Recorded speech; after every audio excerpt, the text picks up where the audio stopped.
what is the input that has the closest correlation with the outcome that I want? And then you put your blinders on and you start digging. We don't rise to the standards we have when others are watching. We fall to the standards we have when no one is watching. The only work that really matters is the work that no one sees.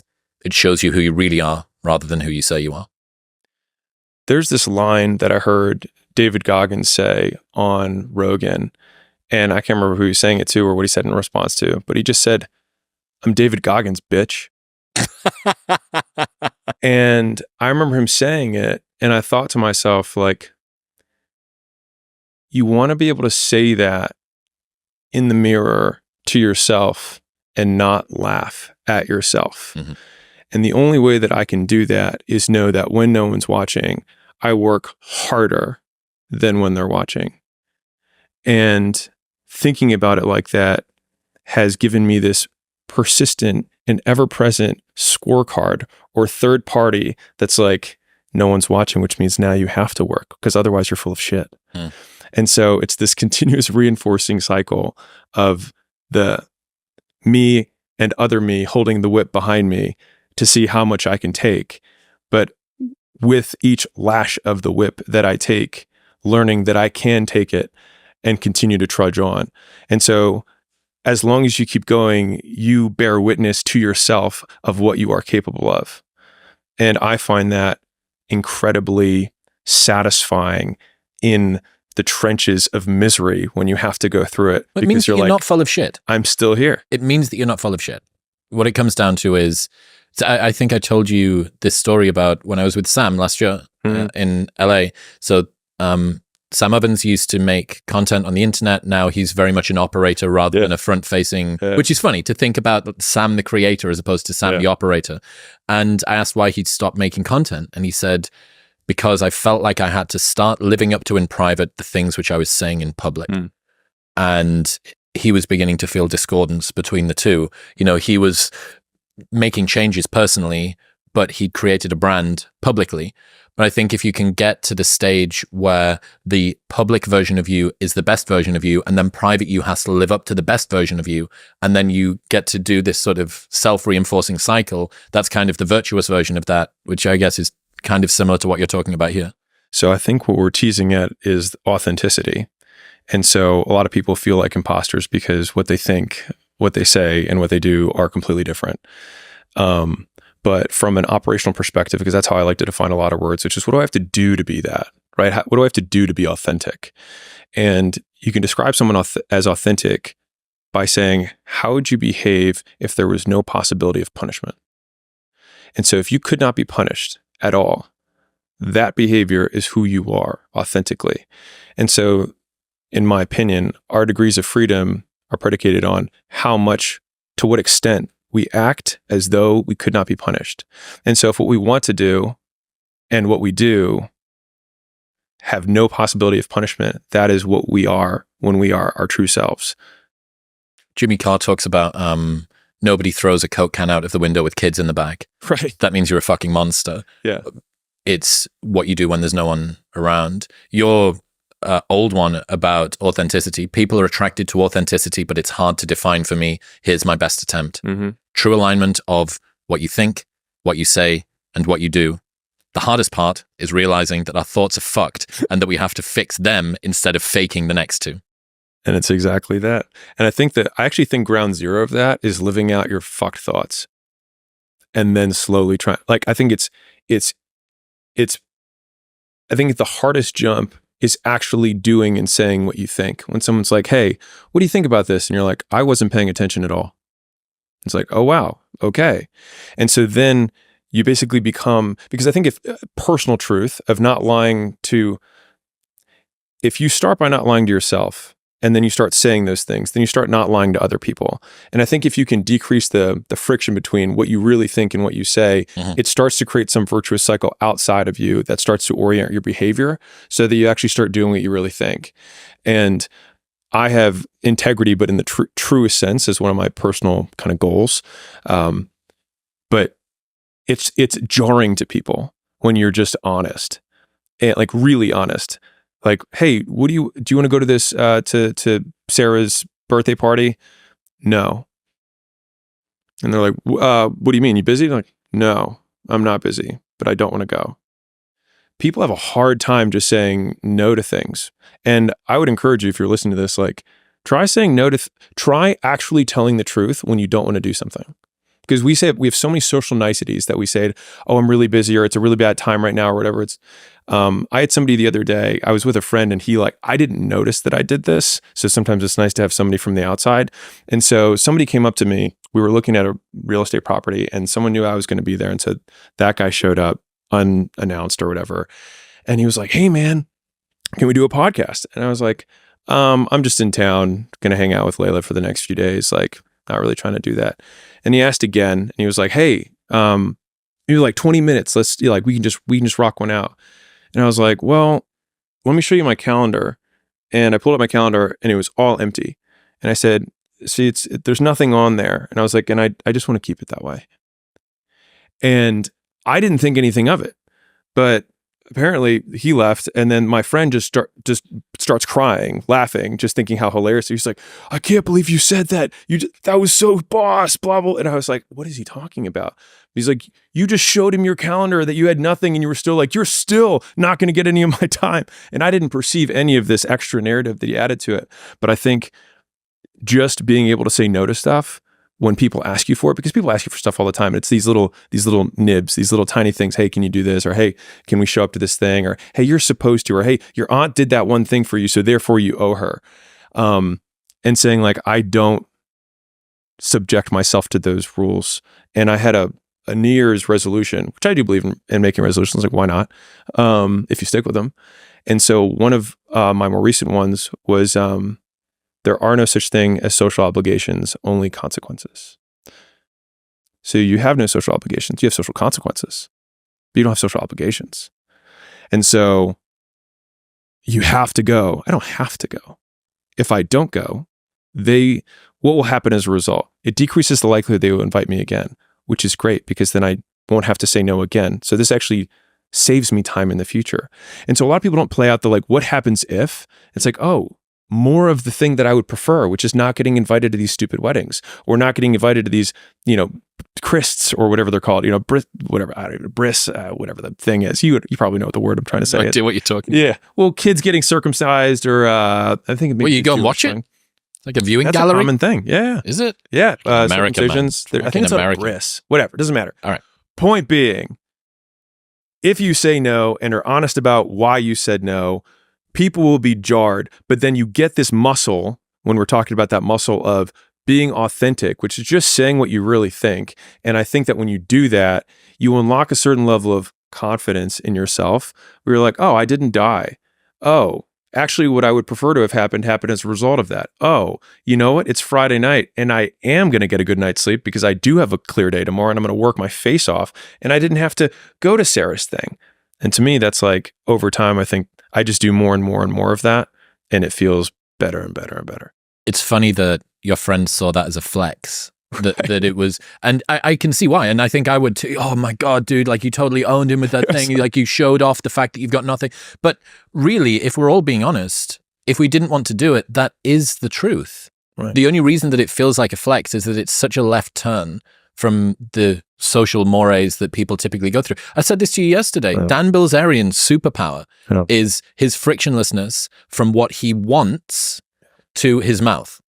Say what you want about Dan, but he's lived very unapologetically. And that's, what are the things that you can get downstream from that? I mean, maybe you don't like his values or his principles. Maybe you think that he's a bad guy, or maybe you think he's worth more or less money than he actually is, all of these things. But what you can't say is that you don't trust the things that he does are not the things that he wants to do. And that commands a level of respect. That absolutely, and it should command a level of respect. I actually think that when you live that way, people trust you more, because their ability to predict your behavior. 100%. If I can't trust your no, how can I trust your yes? Right. And I think when people see you say no and then later say yes, your yes means a lot more. Of course. Because it's the same thing Peterson talks about, that a rabbit can't be good. It just has no choice to be otherwise. You can't, the vicious, I think that some rabbits are a bit like they're twats. So you probably can find some that are nasty. You might have heard me say that I took my testosterone from 495 to 1,006. That means they're tested. Right now, you can get a checkout. That's livemomentous.com/modern wisdom. A modern wisdom. A checkout. If you want revenge for the bad things that have happened in your life, start with the version of you that hasn't lived up to your potential. So I think a lot of us have the battle of the other self that we're the lesser version of ourself that we're trying to kill every single day. And so a lot of times we have this desire to point the blame finger externally, but wherever you point the finger of blame, power follows. And so whoever I blame for the life I have is the person who I give all the power over my existence, over my circumstances. And so it hurts, but if you turn the finger inwards and you start saying, I don't like my life. The person that I need to punish or get back at is the real person who got me here, which is me. And so you may be right that other people did certain things or you got dealt a bad hand. It also doesn't matter because the only thing that you can control is obviously the actions that you take. And the only person who's in control of that is you. And so the revenge porn is thinking about what the version of you who got you here did, and then acting in the exact opposite of that as many times as you possibly can. And the pain that you feel by rejecting the thing that you used to do that got you into this bad circumstance, that's the real revenge. It's kind of like the stoic fork, the dichotomy of control, but it's just taking all of that and just lumping it all on you. Yeah, it's this is kind of the pushback against victimhood culture, that externalizing the locus of control, it is the fault of the politics or the economy, or it's the state of the dollar, or it's the patriarchy, or it's whatever. And he goes, hey, look, you will get 100x, 1,000x your returns, placing your efforts to try and change those things on you as opposed to on the world. I think basically the best way to move through the world is to see your entire surroundings as immutable and you as mutable. You're the only mutable thing in the entire world. You're the only thing that can change. Everybody else, people, opinions, places, economy, politicians, policies, all of that, none of that's going to change. You can change. That's it. And then maybe some of the other stuff does, and that would be great. It's a really interesting concept. So do we accept the world and change ourselves? Or do we change the world and accept ourselves? And so it's a really interesting dichotomy when you ask the question, because both of those sound right. You're like, I should accept myself and change the world. But on the other hand, you're like, wait, no, I should accept the world and change myself. Yeah. And so, because they're both pithy. Pithy aphorism porn. Right. And so I think all of it comes down to, when you change yourself, you will change the world because you'll change how you see it. I think as well, when it comes to accepting yourself, do you want to accept you?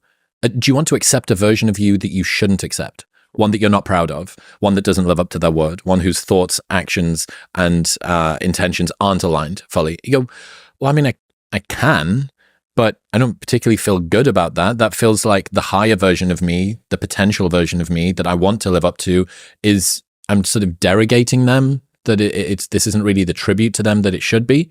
And yeah, that's why the self-acceptance movement, that's why people feel icky about it. People feel icky about the self-acceptance movement because they know that people are accepting a version of themselves which is falling short from what it could be. I would say that they're not accepting themselves in saying that they accept themselves. So if I say, is there a version of yourself that's better than you are right now? And most people hopefully would say yes. It's like, great, accept that person. And I think that, to me, when we talk about the authenticity, accepting yourself is accepting the ideal that we can live up to. And that is what we accept, not the shitty version of that we are today. And I think that marries both sides of the argument. Jimmy Carr broke my brain with this one. Everyone is jealous of what you've got. No one is jealous of how you got it. I love that quote. My God. People see the trophies, but not the training ground. Everybody wants the view, but no one wants the climb. I love it. But the people who win love the climb. And the real mountain has no peak. And so the view is always present the whole way up the climb. And but it seems to me, to push back there, it seems to me like a lot of the time you're head down, the pleasure comes from the climb, not the view. Sure. For you. Again, maybe sort of non-typically constructed from a psychological perspective. So that was nice. That was diplomatic. So what would you say, and this is something that I think, with these episodes that we do, I often want to try and get you to push a little bit more to adapt your ideas and your insights for people who maybe do have a little bit more of that emotionality that comes through to try and sort of soften this up. Look, I understand that people need more degrees of freedom than me, typically. I understand that people probably can't get themselves to the level of work that I can. So do you ever sort of play with that idea of, okay, what does a little bit of view taking in look like whilst we're climbing?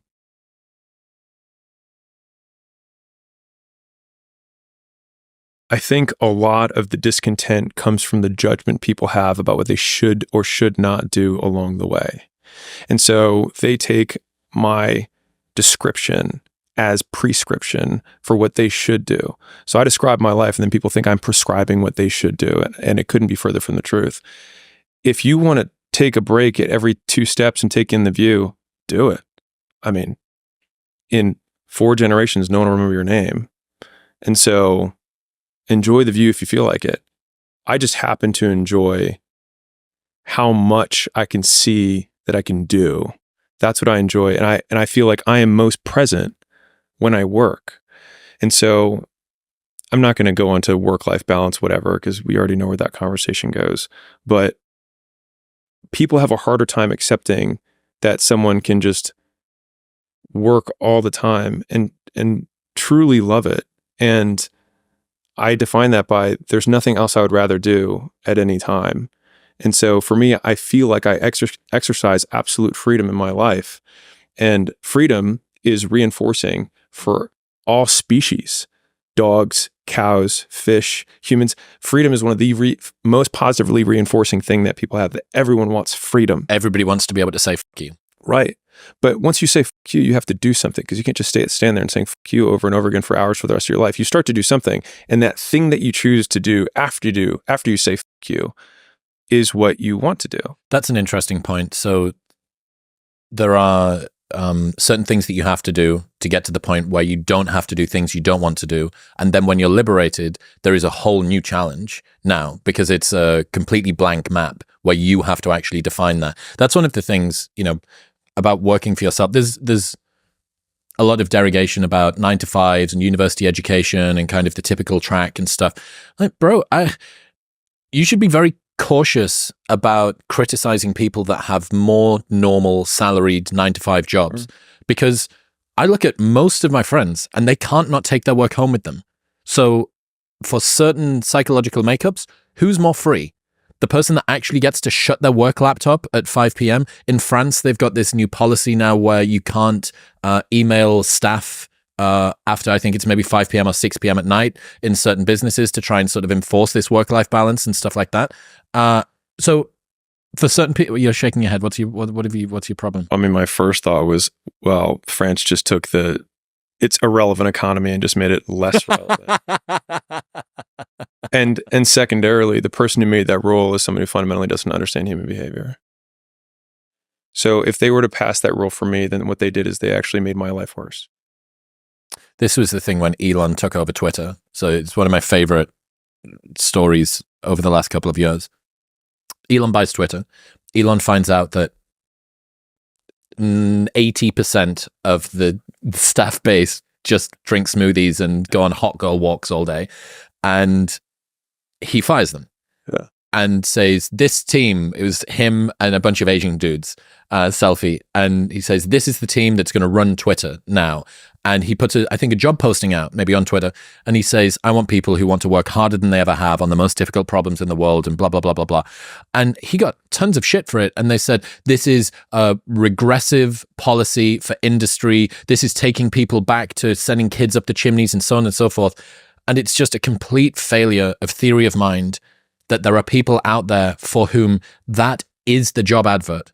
I want to work harder than I ever have on the most difficult problems in the world at an intensity that would kill most people, because that's where I derive pleasure and satisfaction from. That's the best situation that I could hope for. And trying to take your model of, well, yeah, but what about my maternity leave? And yeah, but what about, jeans Fridays? And yeah, but what about, hot girl walks? All of that is, those are things that people don't want. Adding those in gets in the way of the thing that they do want.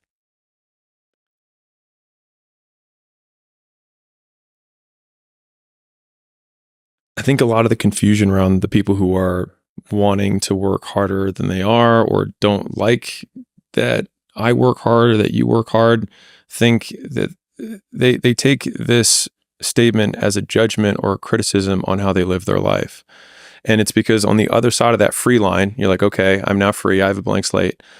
If I do something or you do something that they deem painful for them now, or something that they don't enjoy, they then say, you are suffering and that is bad. And both of those things I reject wholeheartedly. First, you don't know that I'm suffering because you have no idea what's going on inside of me. And also, what does your judgment mean at all to me? There's a Tim Cook internal memo that he sent. There's a saying that if you do what you love, you will never work a day in your life. At Apple, I learned that is a total crock. You will work harder than you ever thought possible, but the tools will feel light in your hands. So good. Chef's kiss. Yeah. Chef's kiss, Tim Cook. I feel like you crushed that one. I have a friend who worked for a very high-level recruitment company, C-suite execs for the biggest companies on the planet. I don't know whether it was some internal intranet thing or whether they actually saw these people or they maybe pool candidates with other companies, but he was able to see the breakdown interviews with some of the best CEOs in the world. So he was able to see the summary of Tim Cook and Susanna Wojcicki, the lady, and apparently the first line. So these guys are seeing everybody, right, the best on the planet, right? And I was like, okay, so just explain to me the interpretation difference between the guys that are already AAA and then Tim Cook. And he said the first line of Tim Cook's summary just said, rock star. That was the first thing. All it said was rock star. And he realized that in a pool of the best executives on the planet, people like Tim and people like Susanna still are heads and shoulders above the rest. I just thought that was so cool to see these people in their nascent stage before they've got the thing that they're going to really magnify. They had all the attributes. They didn't have the proof yet. Yeah, they didn't have the playground. They didn't have the petri dish to be able to show just how much they could multiply it. Yeah. Which I think about that a lot when it comes to kind of like potential energy versus reality for people on their way up. And so there's this huge time delay between when we start behaving in a way that a winner behaves and when we start winning. Mm-hmm, mm-hmm. And the problem is that the bigger the mountain you're trying to climb, the bigger the W you're trying to get, typically the more delayed it is longer between the lag. Yeah, between when you start behaving like a winner and when you start being a winner. And most people don't get the fast enough feedback loop to know that they're on the right path when they are taking these first steps in the right direction, because they have this really big goal, but they forget that with that really big goal comes the even longer delay that it takes to get there, while still continuing to act with no feedback from society. No positive reinforcement. No, whatsoever. Nothing. And I think that's like, if I actually had to put a real, like what has worked so well for me and why the input over the output focus has been so powerful is that I can extend the time horizon basically indefinitely because the goal is me and then the external goals occur. You don't need the positive reinforcement. I mean, everybody's seen an No, I need the positive reinforcement, but the positive reinforcement is coming from me. internally. I'm just being like, just because I think it's important. The positive external reinforcement that most people are looking for. Right. But if you are the goal, then the actions you take every day are reinforcing who you believe yourself to be. That's where the confidence comes from. As long as they're directionally correct. And if you just want to be satisfied, then just work your ass off. Yeah. I mean, everybody's seen one of those exponential graphs. And one of my good friends, George, bought me, Ad Professor. He's great. He's fucking fantastic. Yeah. I found, I'll tell you once we're out, fucking, he won't let me say it. But he's just got the most insane client, like one of the coolest companies on the planet. He bought me for a gift last year. It's the 1 million subscriber announcement post that I did. It's the first ever test footage episode I did in 2017. And in the middle is the play graph that goes between the two. And you look, and it is up until a year, at the time, up until like a year before, it's flat. There's nothing. There was days, I remember looking back, there was days when we were doing this show in March, April, and May of 2018 where we did 0 plays. We'd already launched. I was releasing an episode a week, and there was days where we did no plays. And I released an episode and we did no plays. I went back through and looked. I don't think I even told you this. I messaged every single one of the 1,000 contacts in my phone that I'd accumulated from Nightlife promo on WhatsApp saying, "Hi, I've just launched a podcast. Would you mind subscribing to me?" 1,000 different people bunched into 50-person broadcast lists because that was the maximum broadcast list you used to be able to do. And I was the most ground floor, door-to-door sales to try and accumulate an audience. And it just keeps happening. There's no presuming that you keep on going exponentially. It makes every previous version paltry. And being able to continue doing something without seeing the results of your work is one of the best competitive advantages, because everybody else is feeling the same discomfort that you are. Everybody else is going, I don't know if this is going to work, and this is hard, and why is no one telling me that I'm doing a good job, and fuck, another day with no plays, that's stupid. And then you end up looking at the top 100 podcasts in the world, I think account for 80% of the global plays. 100 shows out of about 4 million account for 80% of the plays, which means there's 399,900 and fucking, that has got the entire rest of it. That's 20% for those. That's it. The leading indicator of a successful person is the ability to act without anything happening. And when you continue down that path, it happens slower than you expect and then faster than you can imagine. Mm-hmm. And I think that's the part that everyone misses, is they expect the faster than they can imagine, and they imagine really big. And so then their expectations are really big, really fast, but they take the intensity and they don't apply it to a timeline that's appropriate.